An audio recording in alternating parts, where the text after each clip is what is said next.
కీర్తనల గ్రంథం 2వ అధ్యాయము. అన్యజనులు ఏల అల్లరి రేపుచున్నారు? జనములు ఏల వ్యర్థమైన దానిని తలంచుచున్నవి?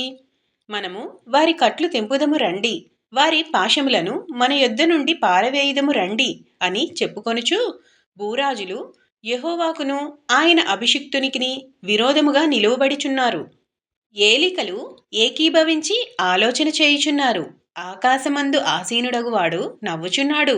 ప్రభువు వారిని చూచి అపహసించుచున్నాడు. ఆయన ఉగ్రుడై వారితో పలుకును. ప్రచండ కోపము చేత వారిని తల్లడింపచేయును. నేను నా పరిశుద్ధ పర్వతమైన సీయోను మీద నా రాజును ఆసీనునిగా చేసియున్నాను. కట్టడను నేను వివరించెదను. యెహోవా నాకిలాగు సెలవిచ్చెను. నీవు నా కుమారుడవు.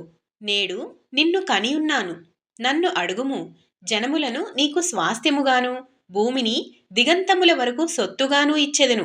ఇనుప దండముతో నీవు వారిని నలుగగొట్టెదవు. కుండను పగులగొట్టినట్టు వారిని ముక్క చెక్కలుగా పగులగొట్టెదవు. కాబట్టి రాజులారా వివేకులై ఉండుడి. భూపతులారా బోధనందుడి. భయభక్తులు కలిగి యెహోవాను సేవించుడి. గడగడ వణుకుచూ సంతోషించుడి. ఆయన కోపము త్వరగా రగులుకొనును.